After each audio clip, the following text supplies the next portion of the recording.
The way that I look at what I see in my winemaking style is I like to look a lot at trends and how to do things a bit differently.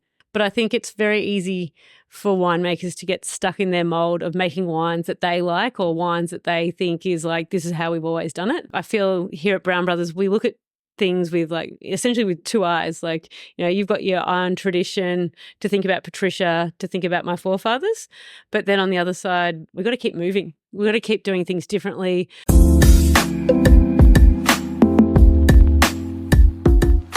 Today, we're fortunate to chat to Katherine Brown, fourth-generation winemaker at Brown Brothers. I'm Jason. And I'm Trent, and we're here on our unapologetically unprofessional, unfiltered wine journey.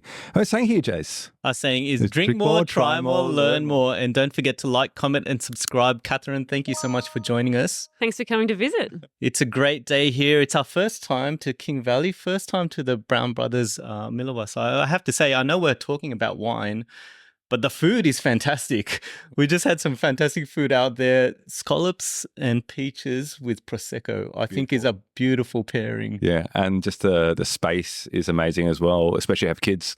So awesome location. So thank you for your hospitality. Yeah. Wonderful to have you here. And we are a hatted restaurant through the Age Good Food Guide and the only hatted restaurant in the King Valley. So when you said to me today that you wanted to come and have lunch, I was like, oh, guys, there's only one place to come. I agree. And we've tasted some great food there. Look, today we want to talk about your wine journey, the history of Brown Brothers, taste some fantastic wines. But as always, we like to ask the wind-up icebreaker question. So I'll hand over to Trent. Okay, first one. Is there a most memorable wine or wine experience have you had? This story is really close to my heart. And in some way, I'd like to say it blows my own trumpet, but then it also was that sort of pat on the back of when you have a dream of being a winemaker or a dream of working in your family business. It was that point where I sort of thought, I can actually do this. And I had been working in marketing for Brown Brothers for about 5 years, and I really loved the marketing. So I've studied both marketing and winemaking. And I thought, okay, I love winemaking, but marketing's for me. I'm going to stick with this. And after about 5 years, I'm like, I got that itch. I'm like, oh, I want to go back to winemaking. So I moved from Melbourne back to Milawa, joined the winemaking team. And on the first day, amazing team of people in the winemaking team, but they turned to me and said, these are all our orphans. These are the grape varieties that we don't really know whether the sales team want released, but we're growing them and we want you to make these wines. And one of the wines on that list was Nero Diavola, which at the time we were growing in our Heathcote vineyard. And I'm like, yes. So I went out to Dan Murphy's, spoke to a few friends that worked for distributors, grabbed a whole lot of Neros and just had to do the hard job, drink my way through them. And I got this idea in my mind of like, this is the Nero I want to make. So that vintage, made the Nero, put a lot of time and effort into it, very passionate. Fast forward a few months and I decided, this wine doesn't want much time in oak. We want to release it young and fresh. And the sales team turned around and said, actually, we don't have a place for Nero. And I was like, I've worked so hard on this wine. I'm naturally a bit of a squeaky gate. So I banged on about it, how good it was. And I was like, okay, I got it across the line to be able to sell it as a Salador only wine. So I got it into bottle. I think it was about 3,000 units. Started selling in Salador. Melbourne Wine Show came up and squeaky gate me is like, I want to put this wine in the show. I want to see what, the judges out there really think of this. Put it in the show. Of course, those nervous moments of show, you don't really hear much until sort of like the lead up, and got the email of the call up of the Melbourne Wine Show would like 12 extra bottles of this wine for the presentation dinner. And it was like, wow, this is maybe my dream has come true. Maybe I can do this. Wow. Maybe I can be a real winemaker. So I got to Melbourne Wine Show. It actually got nominated in the category next to the Jimmy Watson wines, so a 1 or 2 year red wine, and I got the trophy for the best alternative red wine for that year. So as you can tell, it sticks strong in my heart. It reminds me to keep being a squeaky gate when I believe in something, but it was also that nice moment of sort of thinking like, I've done all this study, like I think I know a few things now. Yes. Like, I can do this. Fantastic story. What year was that? It was a 2015 Nero. 2015. Wow. What was the last glass or last bottle of wine that you had? I have to admit, I was just having a wine at the restaurant. Yeah. And it was the Patricia Chardonnay. So our Patricia Chardonnay is now from our Tasmanian vineyards, and it was the 2022 vintage. Yeah. Okay, next question. A person past or present they'd love to have a bottle of wine with, and if so, which bottle of wine would you pick? I would get our Patricia Sparkling, which is a Pinot Noir Chardonnay from the King Valley, and invite Lily Bollinger to come and join me. All of the Bollinger wines are also Pinot dominant. So I'd love to sit down, show it to a blind tasting. I'd like to try and trick her, tell her it's one of hers, and then see what sort of response I get back. Cool. Next one, favourite grape varietal? Sangiovese. Sangiovese. That's a surprise. It's a surprise because we don't actually make a Sangiovese at the moment. Every time we have an innovation meeting, the whole room is all they count. It's like everyone sets their timer of like, okay, how long can we have this meeting before Katherine mentions Sangiovese? So now I feel as a bit of a joke that every time I mention it, it's like, actually, no, ditch that project. So the squeaky gate has to work harder on this one. It'll happen eventually. It's going to happen. Yeah. Next one, any unique food and wine pairings? It's not really a food and wine pairing, but I believe a lot in the sparkling cleanser. So when you get all the way through the meal, you're getting to the end of the night, some people are starting moving into the espresso martini sort of field. It's like, let's bring out a great bottle of bubbles, freshen everyone's palate, and then move on to the next stage. So start with bubbles. Start with bubbles. Yeah, and then, Fantastic. Go middle and then end with bubbles. Okay, next question is for people about to embark or just starting to embark on their wine journey, what advice would you give them? Make lots of phone calls, send lots of messages, don't be shy. The wine industry is absolutely amazing that we love sharing information. And I actually worked in the coffee industry for a while after uni, and the coffee industry was the absolute opposite. Like no one would share, like, you know, you'd say like, how long do you roast these beans for? Well, not telling, that's our special recipe. Whereas if someone called me and said, I love your Moscato, can you tell me how you make it? I'll tell them word for word. The only problem with Moscato is it's about a 3-page essay of how you make Moscato. If you're trying to make a Pinot Grigio, I could tell you in about 3 points. Fantastic. That's it for the icebreaker questions. That's the icebreaker questions. And we want to talk a bit about your wine journey. You mentioned there that it was your dream job. You know, when I was growing up, my father was an auditor. And I didn't have dreams of becoming an auditor. Not everyone wants to do what their parents were doing. When did you know, and why was this your dream job? I think it comes down to dinner table conversation. And I think as an auditor, your dad probably didn't really want to talk much about work around the dinner table. But I grew up, I've got 2 sisters. So the 3 of us and Dad and Mum would quite often sit around the dinner table, even at a very young age, and Dad would pour just a small amount of wine in the glass. Yeah. And it wasn't about tasting it. It was always about smelling it and coming up with descriptors of what it smells like. Yeah. And I understand that all of us around the table have young kids. So imagine giving that to a 7-year-old and saying, you know, here's a wine. You didn't even usually have to tell us what it was. You'd just say, smell it. Tell me 2 things you can smell. And then we'd say something like, oh, it smells like the dog when it's raining and grass. And it's like, perfect. That's exactly what I want to hear. Yeah. And it's that idea of like learning to appreciate wine based on the experiences that you've had and understanding that not everyone can put their nose in a glass and say, oh, it smells like, you know, cassis. Yeah. Like no one who smells cassis. Yeah. Like, yeah. you know, it's sort of that idea of like making it open to everyone's interpretation of what they like, what they don't like. Yeah. And I think that was really eye-opening and really exciting about wine because I still learn something every day. Even if I've got some time to come into Salvador and to talk to some of our guests in Salvador, I love them asking them what they smell in a wine because it tells you about what they've experienced and how they can bring that back to what we make. Yeah, it's a great idea. It kind of like gets you into that confidence around talking about wine. It doesn't matter how you describe it, but you get a confidence in kind of associating the smell with a particular language.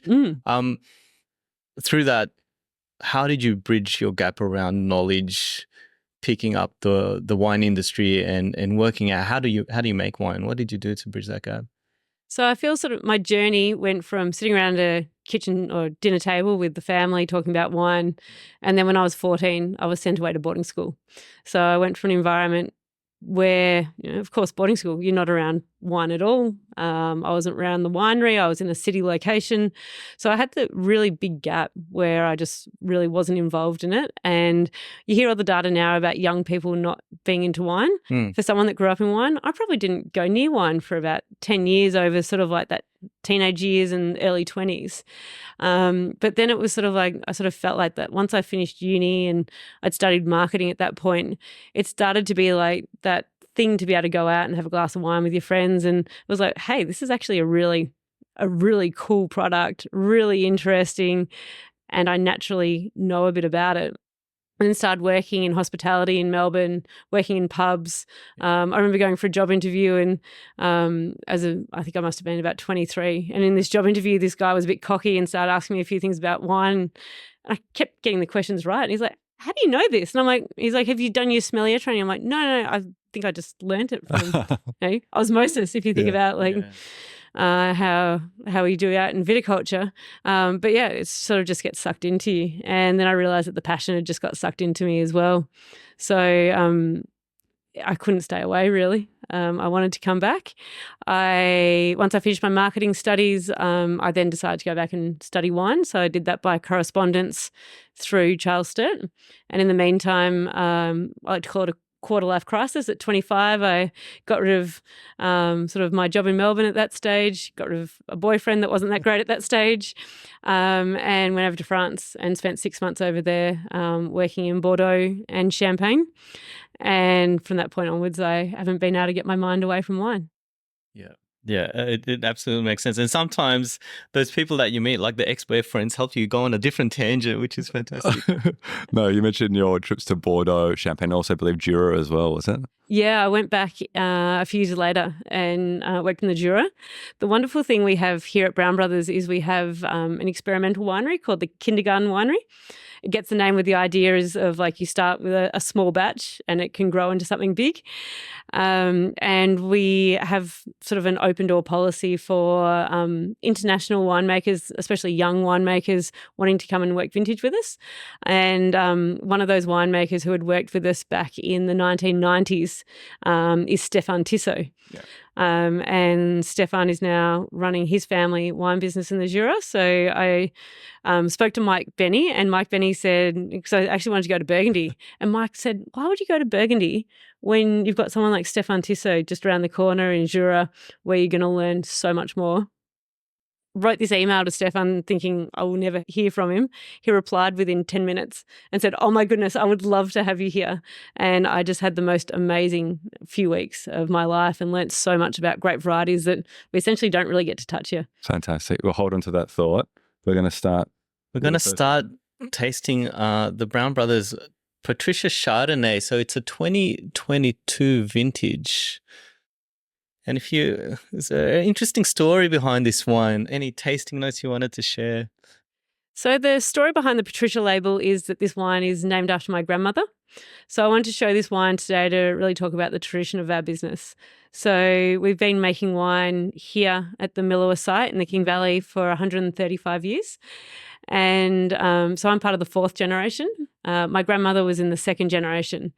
And Nana really spent most of her life looking after the property. At that time, we were a mixed farm. So my grandfather looked after the vines. She looked after everything else in terms of like the orchard and the animals, and also my father and his three brothers. And so the Patricia range really upholds the legacy of Patricia. In that range, we have our sparkling, the Chardonnay that we're trying, Shiraz, Cabernet, and a Noble Riesling.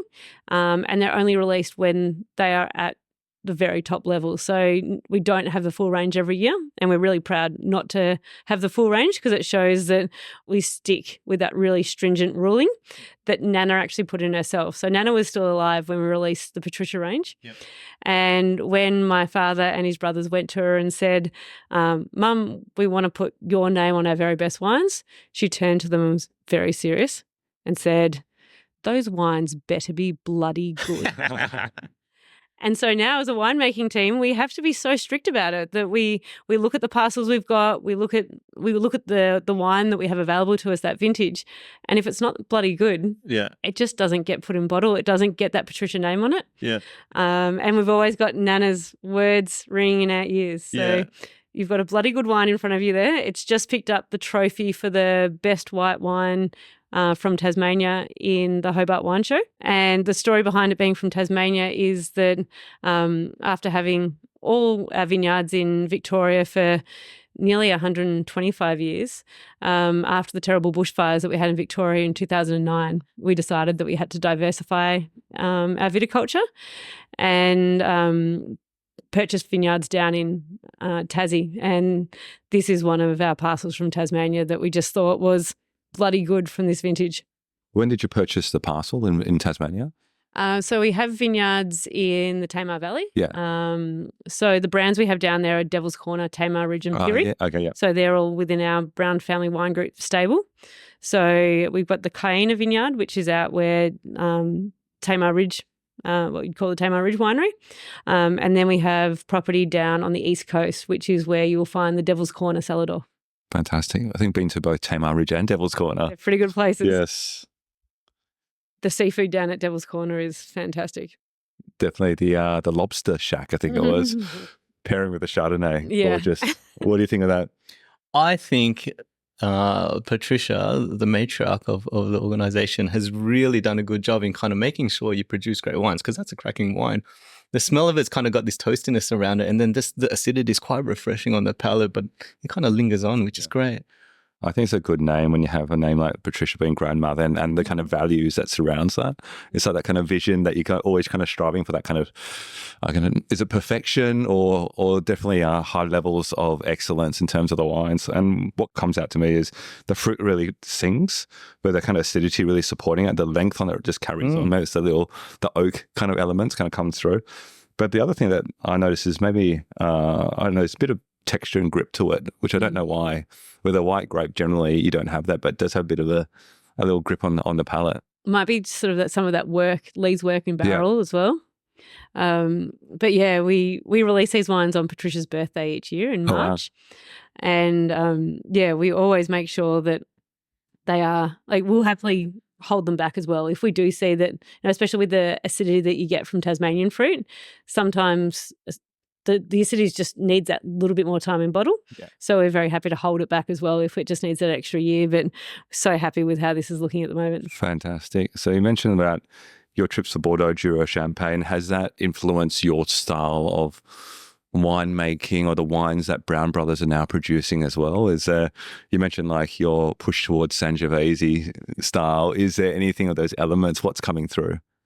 I think the biggest thing I learned from those travels are just different styles that wineries can be run, different ways and different traditions. Yeah. The way that I look at what I see in my winemaking style is I like to look a lot at trends and how to do things a bit differently. You'll see that in some of these other wines that we're looking at. But I think it's very easy for winemakers to get stuck in their mold of making wines that they like or wines that they think is like, this is how we've always done it. I feel here at Brown Brothers, we look at things with essentially with two eyes. Like, you've got your eye on tradition to think about Patricia, to think about my forefathers. But then on the other side, we've got to keep moving. We've got to keep doing things differently. We've got to make wines that are going to fit to people's tastes, but also to climate change. We've got to look at different grape varieties as well. My way is that we've got to keep evolving all the time. Is that a difficult tightrope? I could imagine a lot of robust discussions sometimes on, I want to do this, but then there's people that go, you have to also uphold the traditions around Brown Brothers as well. Is it a fine tightrope to kind of walk across? I find that's a discussion in my own head all the time. It is a juggle because it's sort of like, we're such a diverse brand because we do make these, the Patricia Cabernet is a big, full traditional style Cabernet. And then we make something like a Moscato Mango Swirl. And it's like, we don't want to be everything to everyone, but we also want to cater for all different tastes and be a brand that people can essentially go on a wine adventure. So we want to see that people can come into our brand, maybe it's something like the Moscato, and work their way up, or even leapfrog from like, oh, maybe Mango Swirl's great now. Maybe they'll move on to something like Sienna, which is a fruity style red. Yeah. And then that's a big stepping stone maybe to a Cabernet that they might take and go and drink with their father or something like that. But for them to be able to stay in the Brown Brothers brand and have that that whole selection of different wines and different tastes for them, I think is really where my passion lies. Yeah, I'm sure there's also that voice in your head, whether it'll be loud or soft, is am I trying to do too much? You know, why don't we focus on what we're good at? Why are we trying to push out and try to do too much around these mango swirls, this, that, or the other? Yeah, but I think if a wine company is going to survive into the future, that we have to keep some of that tradition, but also we have to be moving. So some days maybe we are doing too much, but I think we're doing everything in the right direction. Great. And what we have in front of us is a good example of the variety that's coming through. So this is a Fiano Origins Series 2022. 2022, I got that right. Yeah. And Fiano is interesting because we've probably had 2 glasses of Fiano in our time. It's something that we're not very familiar with, but based on the tasting so far, we think it should be a regular part of the staple. Do you want to tell us the story about the Fiano? Yeah, so Fiano is a grape variety that we've got really excited over the past few years for the reason of looking at climate change. So Fiano naturally holds acidity, which means that it's a grape variety that you can grow in warmer conditions. So we've got a beautiful vineyard up in the Murray Valley near Swan Hill, which we call Mystic Park. And we're always looking for varieties that do well in those sort of warmer conditions, sandier soils. And the Fiano just does so well with that nice sunshine, but then to keep its acidity just makes it a really sort of all-rounded flavoured, like beautifully flavoured white wine. Looking at the taste profile, I see it really sits somewhere between like a Pinot Grigio and a Chardonnay because it's got body to it. You see sometimes with Pinot Grigios, they're delicious, but they can drop off quite quickly, whereas the Fiano holds that nice bit of body and roundness, but then it's got that nice acid line that makes it really refreshing. You described everything that I'm tasting right now. Just the feel, the textural feel around the mouth, it's kind of got this creaminess to it, but the acidity just keeps on going through it as well. When was this first introduced into the lineup, the Fiano? So I think 2018 was our first Fiano year. Yeah. We've been sourcing fruit from the King Valley. We originally been sourcing 100% from the King Valley, and then over the last few years we've been planting fruit up in our Murray Valley vineyard, and we work with the 2 different parcels to get that really nice balance between that sort of stone fruit character. You get more of a stone fruit character in the warmer climate, and more of that sort of like herbaceous, more sort of like the gooseberry sort of character that you get from the cooler climate. And the labelling itself, a lot of colour through it. Is that a style? Is this a range that we're kind of going for?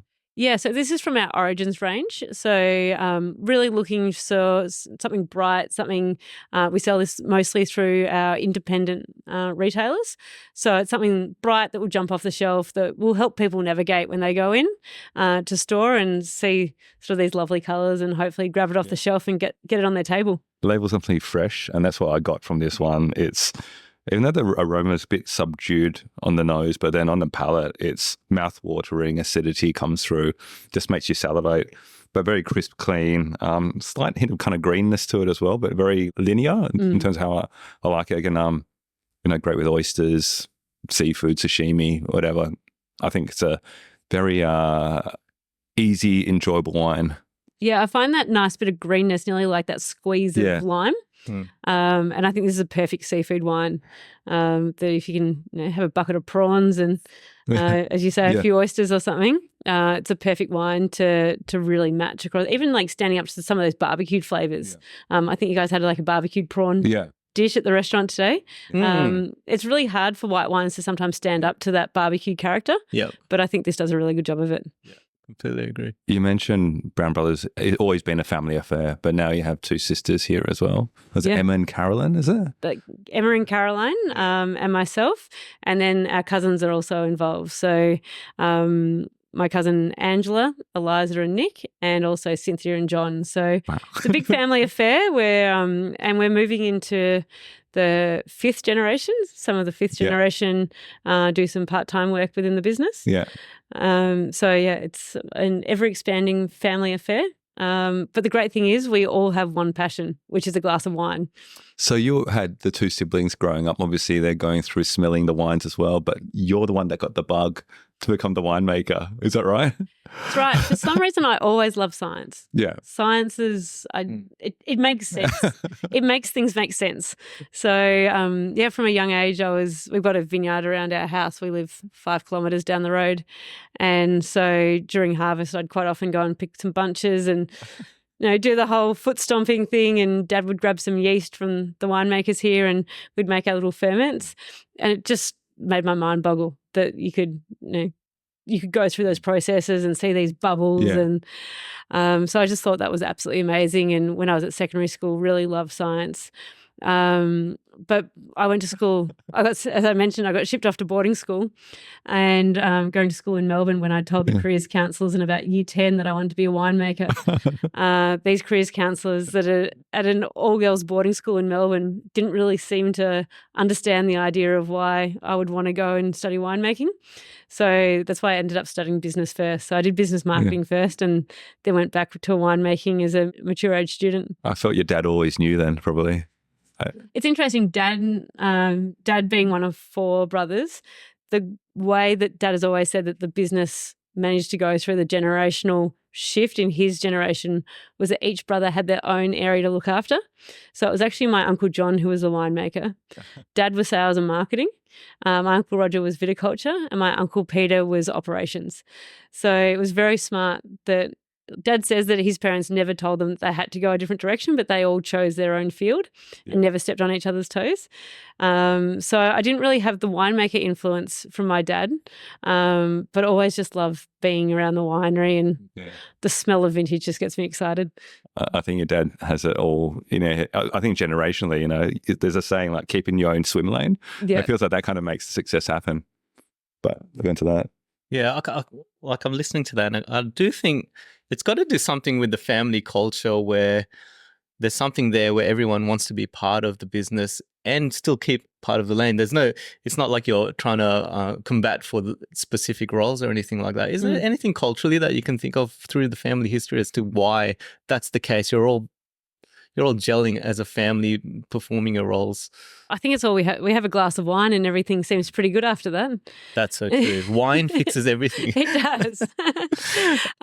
We actually have some really interesting sort of like family creeds that we've put in over the years. Yeah. And one of those is actually for family members to go out and work outside the business before coming back. Yeah. So the part of that family creed is that you finish secondary school, you do a university degree, you sort of work out what lane you want to swim in. Yeah. And then once you sort of get some experience, and if there's a job back in the business for you, then you can apply for that job and come back.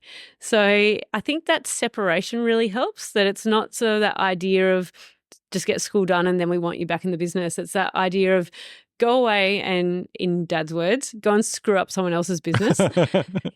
Anyone dealing with 21-year-olds will understand that you probably don't want your 21-year-old child working for you. Right.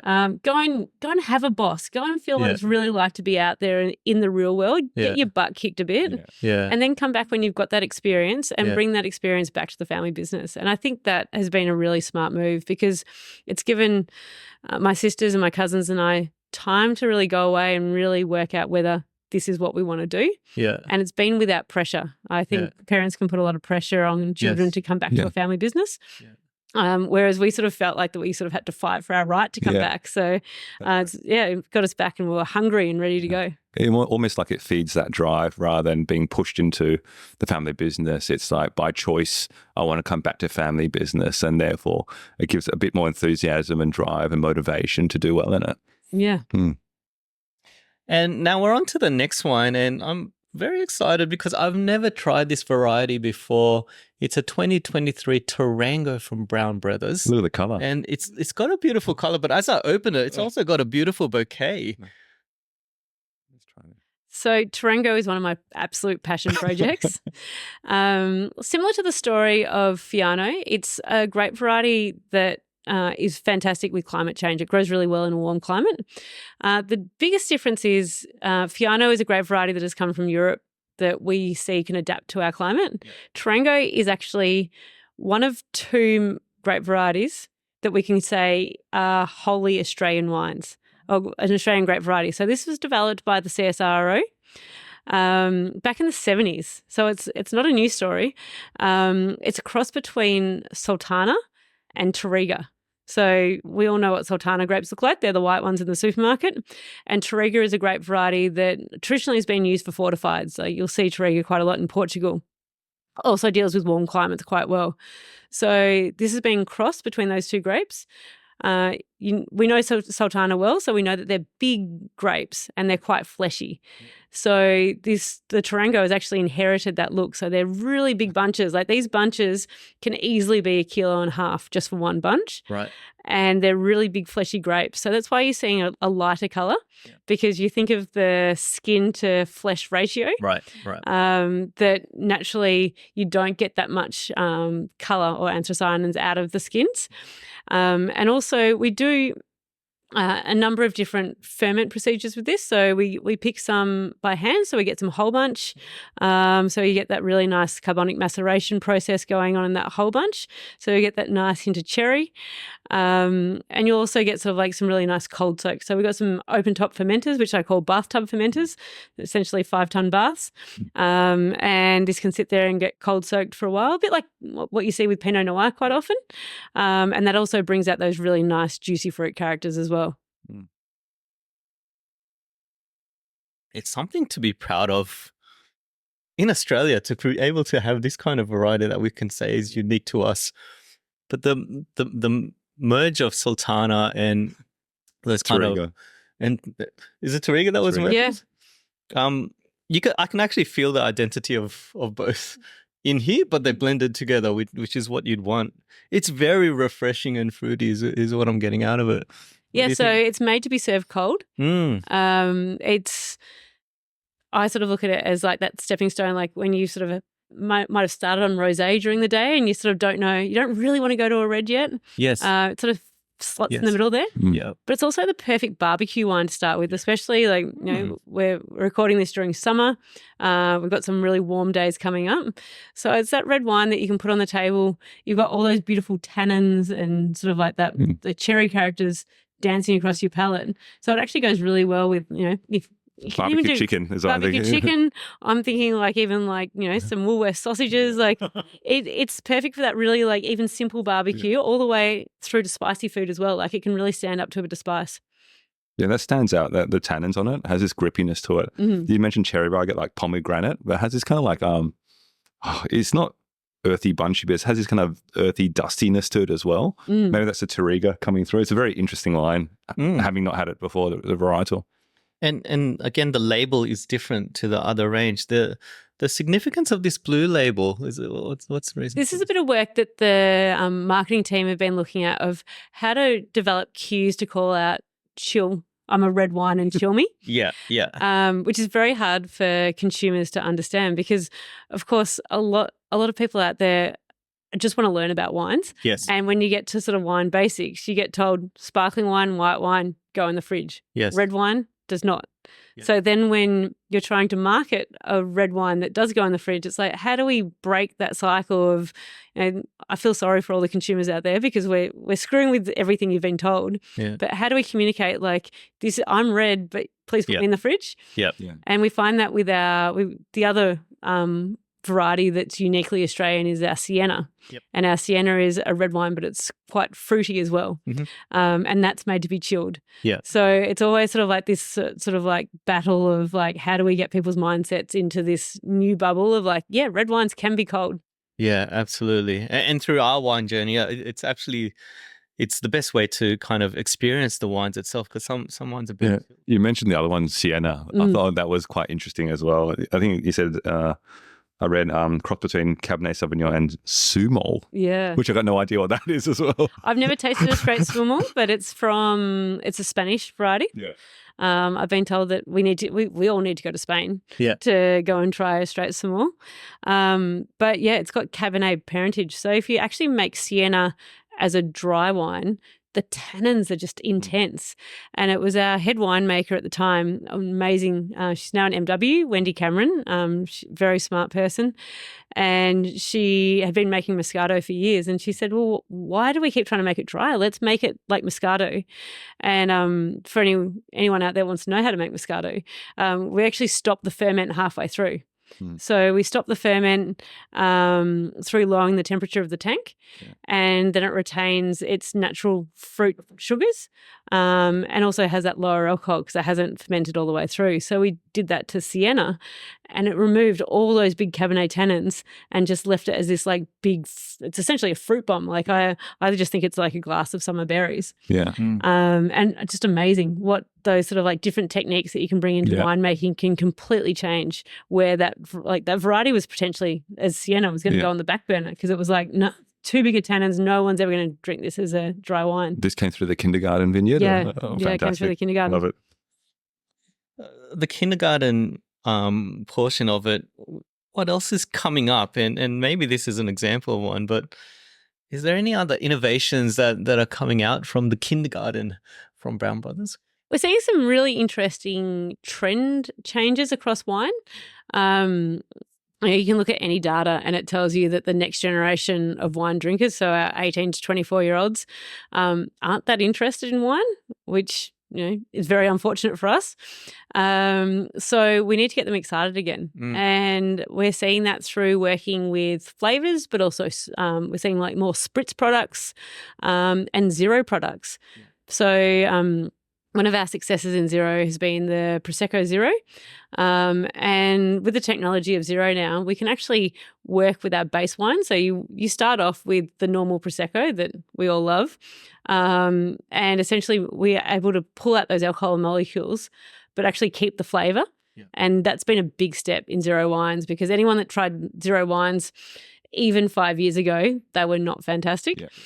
But now we can make zero wines that are fantastic. So you can still have that sort of drinking occasion. You can still have it in a wine glass. You can still feel like that you're part of the wine party essentially, but with zero alcohol in your glass. And I think it's a real game changer. Yeah. I think health, lifestyle, very important in today's society. And so we've got the Moscato here, and it's a Moscato Mango Swirl limited edition, which I have never had.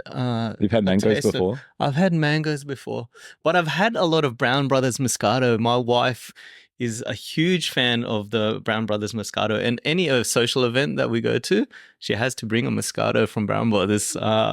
It's absolutely the thing. But we've never had it with Mango Swirl. What's the story behind this? So this is a true story of innovation and tapping into sort of essentially the next generation of wine drinkers, but also people like your wife who's a passionate Moscato drinker that actually doesn't want to go on the full journey, that wants to stay within a Moscato repertoire but wants something different.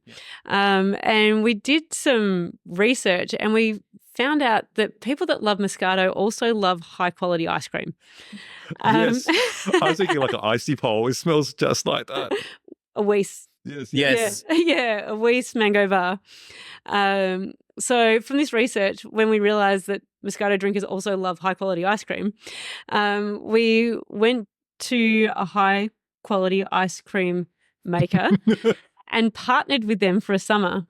And we originally made a strawberries and cream and Moscato. Right. And it went absolutely nuts. Like it sold out before we released it in September. It was sold out before Christmas. We had to do another run just to get us through the January and February promotional months that we had it on. And then with that in mind, we went out to our fans, we went out to our social media and actually started asking, like, if you could make a perfect Moscato ice cream match, what would it be? Yeah. And when we got all the data, it came back as we had a white chocolate raspberry was right up there. We had salted caramel, so we've done a Sienna, which is the red wine, a Sienna salted caramel, and mango swirl was up there as number 2 or 3, I think it was. So we've released this as a limited edition just for the summer, so 24-25 summer. And as you say, it tastes like, I don't know if we're promoting other people's brands, but the Weiss mango bar. It is just, it's tropical, lush, and it smells like summer. I would kind of term it like deliciously dangerous. Like it's Absolutely. It's so easy to drink, and it's so, I could say, addictive as well. Like that one is just, it is like drinking like the juices, like that melted juices from the like a mango bar, and then kind of drink at the end. It's like that, but concentrated. And especially if we're all on holiday and we kind of have that glass of wine with maybe a bowl of fruit salad in the morning or something like that, this is just the absolute perfect wine for it. And my wife's favorite ice cream is also mango Weiss. And if I bring these two together, I think I've got a Christmas present sorted out. Her next birthday present, that would be fantastic. She would absolutely love this. And this is delicious. I feel like sometimes when you think about these sweet wines, it can be overly sweet, but that's not the case. It actually feels like the mango's in there, which is a great balance. Yeah. Something that, like, we've been making Moscato here at Brown Brothers for over 20 years, and we actually take it really seriously. We find quite often some people, will come and go, I don't drink sweet wines. And it's like, that's great, because we didn't make a sweet wine. We've made it a fruity wine. Yep. Like it's got all its retained fruit flavors from when we have stopped that ferment halfway through. Yep. But we haven't made a sweet wine. Like we can't add sugar. Yep. We don't add anything extra to this wine. In this case, we have added the mango flavor. But when you look at our core, like our classic Moscato, all those flavors and all that beautiful like fruitiness is just the flavor of the grapes. So they still have that acidity and those different layers that they are serious wines, but you don't have to be serious when you drink them. I think I have to pick up a case of this afterwards. I feel that you could win a lot of points at home if you don't tell her about it and then you sneak it and you're like, look what I made for you. Great idea.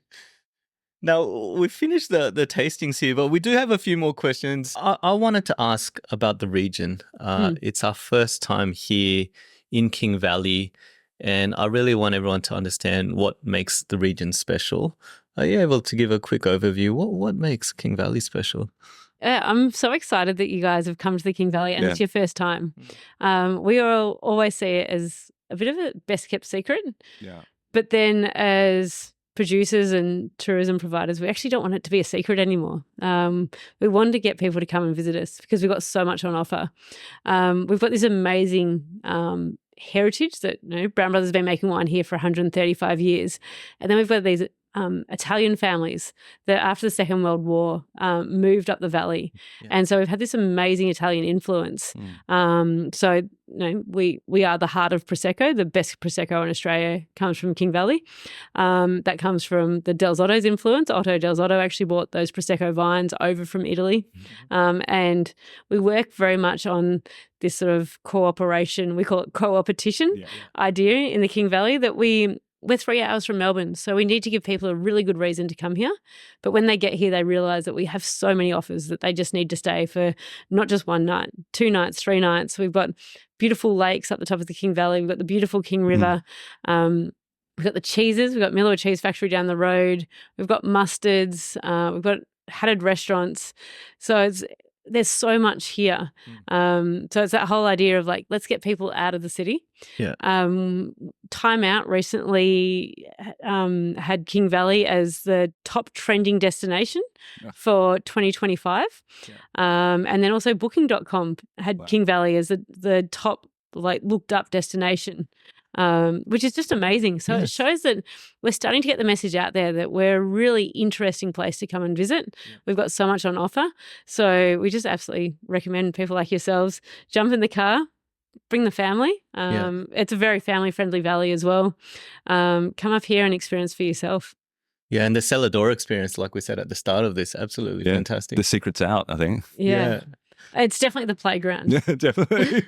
I feel having a playground at a cellar door, especially growing up in a wine family. So most of our holidays were based around visiting wine regions.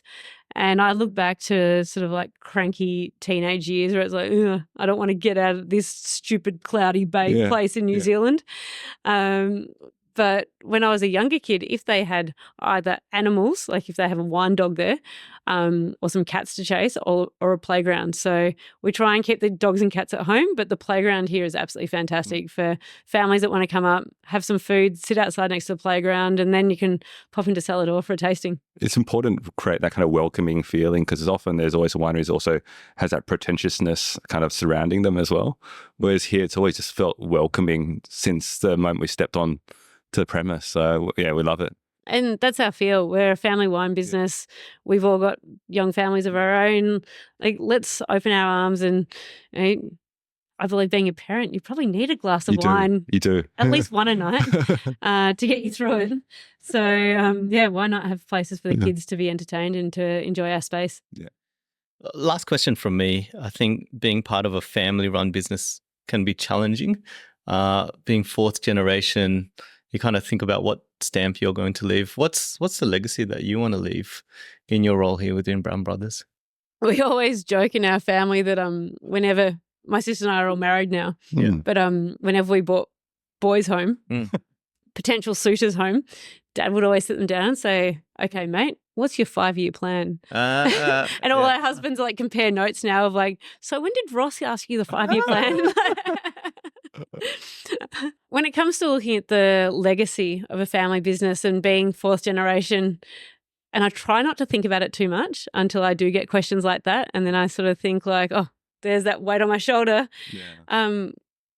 I really want to, my role in this business is to make this business great, to be able to hopefully hand on to my children or my siblings' children or my cousins' children to see that generation 5 and 6 really flourish.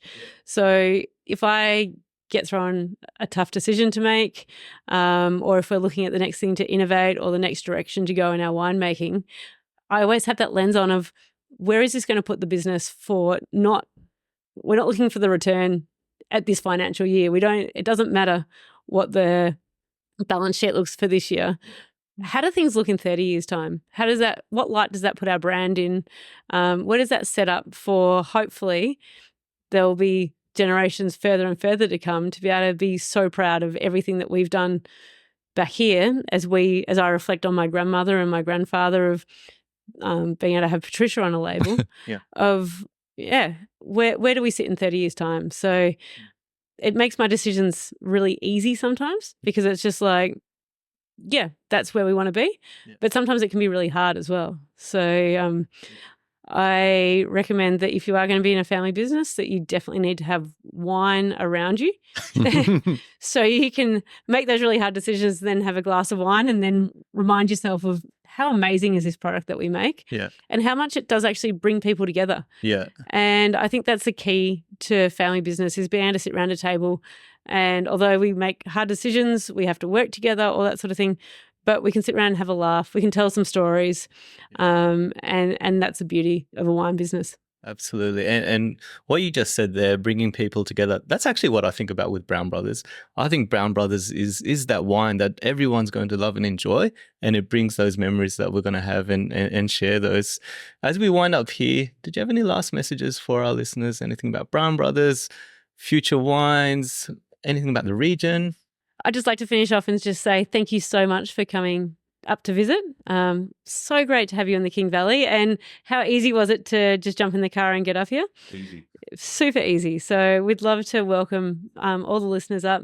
And we have over 35 different wines to try here at Cellar Door. So what we welcome is for people to come up, have their own wine adventure. We really want to make their experience here at Miller a full wine adventure. And then also being able to go over to the restaurant and have an absolute wine and food adventure over there as well. So thank you so much again for coming and joining us today. Thanks for having us. Trent, any last reflections? It feels like Brown Brothers is the full package. It has the food, it has the wine, it has the people that surrounds it.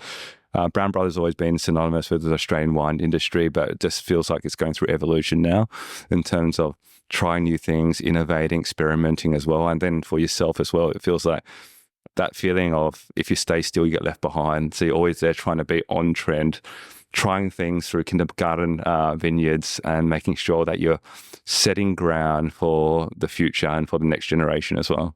Mm. Yeah, in a similar vein, I think for me, listening to you speak and learning about Brown Brothers, there's two words that stand to mind. There's tradition and innovation. And we were having a chat to Barry Morey a bit earlier, and just looking outside on the plaques outside there, there was a whole range of people. Mark Walpole was another one that was on the list here. Brown Brothers has been such an important stamp within the Australian wine industry and growing so many people to spread out through Australia and spread the love for wine. Really important traditions there. But at the same time, you've got the innovation coming out, and we've seen it through the Tarrango, we've seen it through the Moscato Mango Swirl. You're a business where you're looking to change, and it's not innovation for the sake of innovation. It's innovation that you want to ensure connects with what people want to drink as well, which I think is really important. So really looking forward to the future and what you're going to bring to it. There's probably one other thing that comes to my mind. I feel like I always had this notion around Brown Brothers always about Moscato. And I think Brown Brothers is more than just Moscato. There's actually a lot more to it. It's probably like my other last thought. Yeah, I think you might have to stay for another night. I know. We'll do another podcast tomorrow with another range of wines. So, Katherine, thanks again. Thanks for having us here. What we want to say to all of our listeners and viewers, definitely come to visit King Valley. Definitely try the range of Brown Brothers wine. There's such a diverse range here that anyone will enjoy and find what they like here. As we like to say here, drink more, try more, learn more. Thanks, all.